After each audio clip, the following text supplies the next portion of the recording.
하나님께서 주시는 말씀은 사도행전 29장 1절입니다. 사도행전 29장 있나요? 예, 없습니다. 혹시 찾으시는 분 안 계셨죠? 예, 지난번에도 29장 1절의 말씀으로 함께 은혜를 나눴는데 우리 주변에 계신 분들과 감사합니다, 미안합니다, 사랑합니다 인사하겠습니다. 감사합니다, 미안합니다, 사랑합니다. 예, 아침에도 그렇고 오늘도 이 시간에 찬양을 많이 했는데 우리가 찬양을 하다 보면 몸이 어떻게 돼요?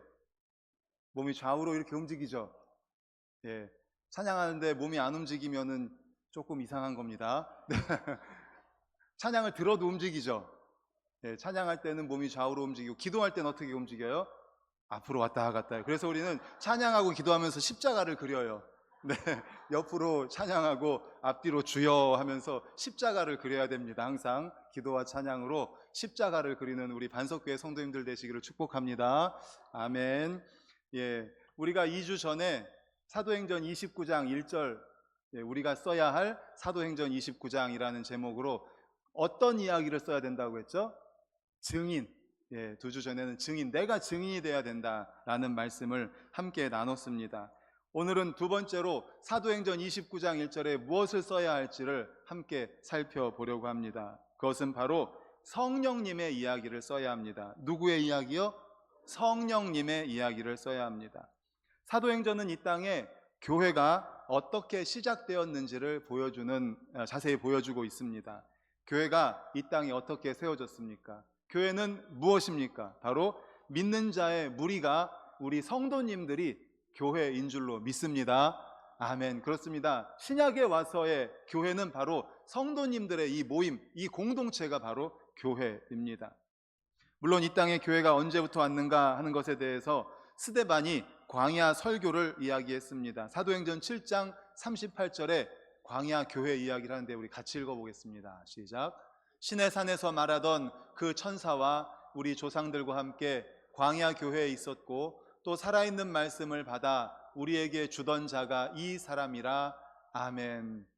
예, 광야 교회를 이야기했었죠. 이스라엘 백성들이 광야를 떠돌아 다닐 때 광야에 교회가 있었다 주장합니다. 그러나 거기에서 말하는 교회는 지금 우리가 생각하는 교회와는 다른 의미가 있습니다. 우리가 신약에서 예수님께서 정해주신 그 교회의 정의를 이야기할 때 교회는 바로 사도행전에서부터 시작이 되었습니다. 누구에 의해 세워졌습니까? 교회가 성령님에 의해서 세워졌습니다. 할렐루야. 아멘. 누구요? 성령님. 그렇습니다. 사도행전에서, 이 신약에서 교회는 성령님에 의해서 세워졌습니다. 사도행전 2장에 보면 우리가 잘 아는 것처럼 120문도들이 모였습니다. 그래서 거기서 기도합니다. 그 사람들은 그런데 실패자였습니다. 패배자였습니다. 왜 그런가 하면 예수님이 못 박힐 때에 입으로는 못 박히기 전에 이렇게 말했습니다. 주님, 저희들은 절대로 주님을 배신하지 않겠습니다. 죽는 데까지라도 따라가겠습니다 라고 말했던 사람들입니다. 하지만 어떻게 했습니까? 예수님이 잡혀갔을 때 그들은 다 도망간 사람들입니다. 자기 목숨 하나 부지하기 바빴습니다. 예수님께서 돌아가시고 나니까 그들은 실패자로서 고향으로 돌아갔던 것입니다. 그런데 예수님께서 너희는 만천하에 다니며 복음을 전파하라, 모든 족속을 제자로 삼아라 명령하셨지만 그들은 도망자였어요. 그렇게 말할 수 있는, 주님의 말대로 실천할 수 있는 사람들이 아니었습니다. 나약한 사람들이었어요. 패배자였어요. 도망자였어요. 그리고 고향으로 갔던 사람들입니다. 그런데 사도행전 2장에 보면 이들이 바뀌었습니다. 이 실패자들, 이 연약한 자들을 주님께서 새롭게 하셨는데 무엇으로 새롭게 하셨습니까? 성령. 할렐루야. 아멘. 성령님으로 새롭게 하셨습니다. 2장의 사건, 사도행전 2장에 보면 그들은 굉장히 겁쟁이들이었습니다. 예수님께서 기다리라고 약속하셨던 그 약속을 기다리면서 숨어 있었습니다. 기도하고 있었습니다. 그런데 웬일입니까? 거기에 급하고 강한 바람 같은 것이 임했습니다. 그날 성령님께서 이 땅에 임하신 것입니다. 그리고 그들을 완전히 새로운 사람으로 변화시켜 주신 줄로 믿습니다. 아멘. 성령님께서 그렇게 역사하셨던 것입니다. 겁쟁이가 담대한 사람으로 바뀌었습니다. 실패자들이 성공자들이 되었습니다. 낙심했고 좌절했던 사람들이 마음속에 새로운 기쁨으로, 담대함으로 다시 일어나게 되었습니다. 그들은 기쁜 사람이 되었습니다. 얼굴빛이 달라졌습니다. 그날 모였던 120명은 새로운 공동체가 되었습니다. 이름은 같았습니다. 얼굴도 같았습니다. 그 사람들은 똑같은 사람이지만 성령의 능력으로 말미암아서 완전히 새롭게 된 사람으로 변화가 된 것입니다. 이것이 교회인 줄로 믿으시기를 간절히 축원합니다. 아멘. 그렇습니다. 교회는요, 결코 수양하는 기관이 아닙니다. 교회는 교육기관, 구제사업소, 도덕을 가르치는 곳이 아닙니다. 의술을 행해서 병 고치는 곳이 아닙니다. 교회의 정의를 말씀드리겠습니다. 정확하게 들으십시오. 성령님의 지배를 받아 변화된 사람들이 모인 곳이 교회인 줄로 믿습니다. 아멘. 그렇습니다. 따라해 보겠습니다. 성령님의 지배를 받아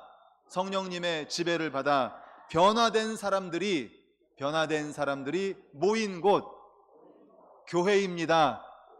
할렐루야. 아멘. 예수 그리스도를 구주로 영접하고 성령을 받아서, 약속하신 성령을 받음으로 말미암아 완전히 변화된 사람들이 모여 있는 곳이 바로 교회인 것입니다. 그렇습니다. 교회는요, 사도행전에 의하면 성령님이 만드셨습니다. 성령님에 의해서 시작이 되었습니다. 그리고 성령님에 의해서 유지되는 것이 바로 교회입니다. 내 힘으로 하나님의 명령을 수행하는 사람들이 아닙니다. 하늘에서부터 오신 성령님에 의해서 내가 변화돼서 성령님에 의해서 쓰임받는 것입니다. 성령님의 기적을 체험하는 사람들, 하나님의 능력을 맛보아 아는 사람들, 바로 우리 교회의 모습이고 그리스도인의 모습이고 바로 우리 반석교회의 모습이고 우리가 써야 할 사도행전 29장의 역사인 줄로 믿으시기를 축원합니다. 아멘. 바로 그 성령님의 이야기를 써야 하는 거예요. 사도행전 29장에.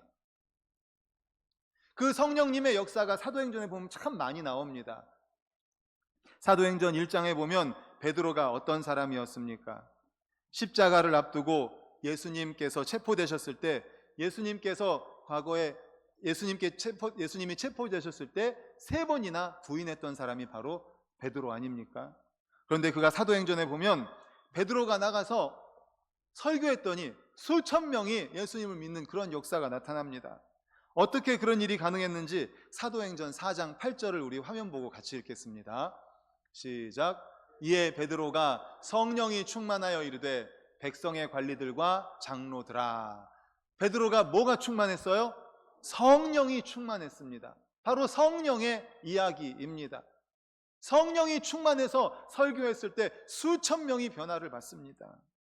그 나약했던 베드로, 예수님이 잡혀갔을 때 자기도 붙잡힐까봐 예수님을 3번이나 부인했던 베드로가 성령을 받고 성령이 충만해서 담대하게 예수님을 증거합니다. 그리고 우리가 잘 아는 것처럼 성전 미문의 안진뱅이가 도와달라고 했을 때 뭐라고 말합니까? 은과 금은 내게 없거니와 내게 있는 것으로 내게 주노니 곧 나사렛 예수 그리스도의 이름으로 일어나 걸어라 했을 때 어떻게 됐어요? 안진뱅이가 일어나 걸었습니다. 성령님의 역사 아니겠습니까? 바로 그렇습니다. 사도행전에는 이렇게 성령님의 이야기가 많이 나옵니다. 그 성령님의 이야기를 누가 써야 한다고요? 우리가. 대보세요. 우리가. 내가. 가슴에 손을 얹고 내가. 가슴에 손을 안 얹으니까 내가라는 말이 잘 안 나오는 것 같아요. 우리가, 두루뭉술하게 우리가가 아니라 바로 내가 써야 돼요. 내가. 그 성령님의 이야기를 다른 사람, 내 옆에 있는 권사님, 내 앞에 있는 장로님이 쓰는 게 아니라 바로 내가 써야 돼요. 성령님의 이야기를. 그것이 사도행전 29장에 내가 써야 될 이야기인 겁니다. 말씀드린 것처럼 베드로가 예수님을 3번이나 부인할 정도로 나약한 사람이었는데 성령님의 은혜를 받고 성령의 역사로 말미암아 그러한 놀라운 기적들을 체험했지 않습니까? 수천 명을 예수 믿게 했고 또 안진뱅이를 일으켜 세웠습니다. 이 모든 것들이 성령님의 이야기인 거죠. 사도행전 8장에 보면 빌립 집사 이야기가 나옵니다. 빌립 집사는 사마리아에 가서 전도를 했습니다. 사마리아에 가서 복음 전파를 잘 했습니다. 교회도 부흥됐습니다. 그런데 어느 날 갑자기 성령님이 말씀을 하십니다. 사도행전 8장 26절 우리 화면 보고 같이 읽겠습니다. 시작. 주의 사자가 빌립에게 말하여 이르되 일어나서 남쪽으로 향하여 예루살렘에서 가사로 내려가는 길까지 가라 하니 그 길은 광야라. 아멘. 주의 사자, 즉 성령님께서 말씀하시는 거예요. 지금 사마리아 땅에서 복음 전파를 잘하고 있었습니다. 교회도 세웠습니다. 많은 이들에게 복음을 전하고 있었어요. 잘하고 있었는데 갑자기 성령님이 빌립에게 말합니다. 남쪽으로 향해서 예루살렘에서 가사로 내려가는 길까지 가라. 근데 그 길까지 가는데 그 길이 뭐라고요? 광야.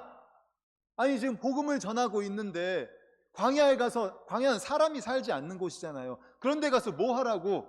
성령님 도대체 왜 그러십니까? 도저히 이해가 안 됐습니다. 하지만 성령께서 지시하신 대로 빌립은 순종합니다. 순종해서 말씀을 들고 말씀하신 대로 예루살렘에서 가사로 내려가는 길로 그 광야로 갑니다. 그런데 그때 거기서 누구를 봤어요? 한 무리의 사람들을 봅니다. 그들은 누군가 하면 에디오피아의 재무장관이었습니다. 마차를 타고 수행원들을 거느리고 이제 재무장관이 가고 있는 거예요. 근데 보니까 유심히 보니까 이 사람이 성경을 들고 이사야 53장을 읽고 있는 겁니다. 이사야 53장. 히브리 운율에 맞춰 읽고 있어요. 그때 사도행전 8장 29절 우리 다 같이 읽겠습니다. 시작. 성령이 빌립더러 이르시되 이 수레로 가까이 나아가라 하시거늘. 아멘. 성령님이 빌립에게 마음의 감동을 줍니다. 그 수레로 가까이 가라고. 거기 누가 있었다고 그랬어요? 이사야 53장을 읽고 있었던 에티오피아의 재무장관이 있었습니다. 그에게 가까이 가라는 거예요. 그러니까 달려가서 말합니다. 성경을 읽고 있으니까. 아니 뭐 읽고 있습니까? 예, 이거 읽고 있는데 이해가 되십니까? 아니요, 이해가 안 됩니다. 제가 좀 도와드릴까요? 아이고 얼른 타시오. 타가지고 함께 마차를 타고 가면서 그 안에서 이사야서 53장을 설명을 해주는 겁니다. 이 재무장관이 마음이 뜨거워졌어요. 그래서 물이 있는 곳에 가서 세례를 받습니다. 바로 이것이 에티오피아의 교회가 생기게 된 계기가 된 것입니다. 이날 빌립이 성령님의 명령에 순종하지 않았다면 에티오피아의 교회가 세워졌겠습니까? 성령님께서 빌립을 사용하셔서 에티오피아의 재무장관에게 말씀을 증거하고 또 세례를 주었기 때문에 에티오피아의 교회가 세워진 줄로 믿습니다. 성령님의 이야기입니다. 성령님의 이야기, 사람을 들어 쓰시는 성령님의 이야기. 바로 이 성령님의 이야기를 우리가 사도행전 29장에 써야 되는 거예요. 성령님께서 우리 반석교회 장로님을 들어서 이렇게 사용하셨습니다. 성령님께서 우리 반석교회 권사님들을 들어 쓰셔서 이런 역사가 있었습니다. 성령님께서 반석교회 안수집사님을 들어 사용하셔서 이런 역사가 있었습니다. 성령님께서 반석교회 성도들을 사용하셔서 이런 역사가 있었습니다. 이것이 바로 우리 반석교회가 써야 할 사도행전 29장의 이야기인 줄로 믿습니다. 아멘. 바로 성령님의 이야기입니다. 그뿐입니까? 사도 바울은 2차 전도 여행에서 비두니아로 가고자 했었습니다. 우리 여기서 잠깐 사도행전에 보면은 사도 바울의 3번 전도 여행이 있지 않습니까? 첫 번째 전도 여행은 무슨 모양이라고 그랬죠? 아래에서부터 쓰는 C, 그리고 다시 되돌아오는, 이게 1차 전도 여행이라고 그랬죠. 2차 전도 여행은 뭐라고 그랬죠? 땅콩 모양. 예, 이번엔 소아시아로 가서 유럽으로 넘어갔다가 아래로 배 타고 오는 게 땅콩 모양 2차 전도 여행. 3차 전도 여행은 국자 모양이라고 그랬죠. 역시 소아시아로 갔다가 유럽으로 내려갔는데 돌아오는 길에 배 타고 와서 마치 국자 모양이 됐다고 했습니다. 그런데 2차 전도 여행에서 소아시아로 처음에 갑니다.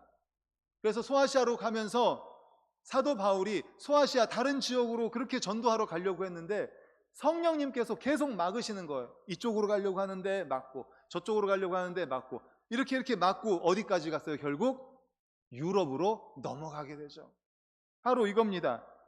내가 아시아에 가서 복음을 전해야겠다라는 마음을 가지고 소아시아를 사도 바울이 갔습니다. 그런데 사도행전 16장 6절과 7절 우리 화면 보고 같이 읽겠습니다. 시작.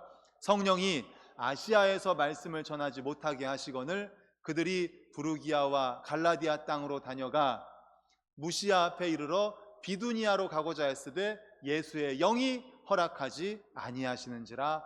아멘. 소아시아로 가려고 했는데 자꾸만 못 가게 하는 거예요. 비두니아로 가려고 했는데, 그것도 소아시아로 가려고 했는데 예수의 영이 허락하지 않아서 결국 어떻게 해요?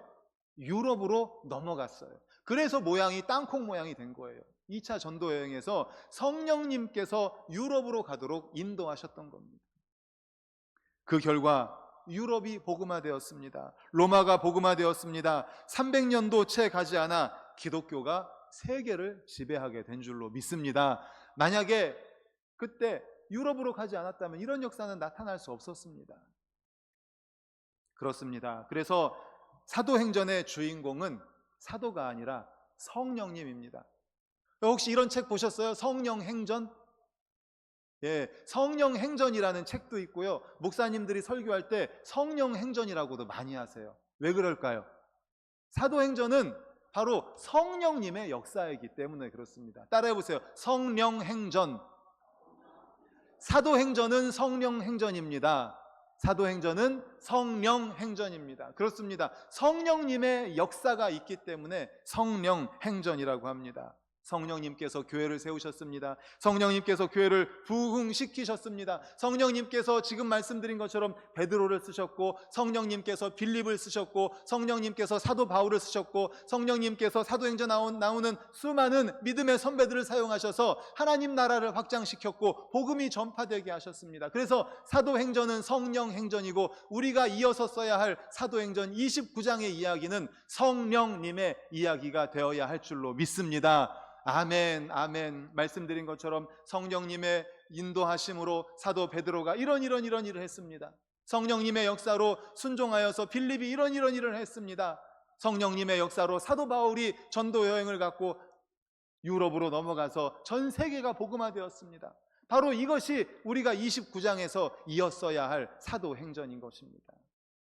말씀드린 것처럼 우리 장로님, 반석교회 장로님을 성령님께서 반석교회 장로님을 쓰셔서 이런 역사가 교회에 나타났습니다.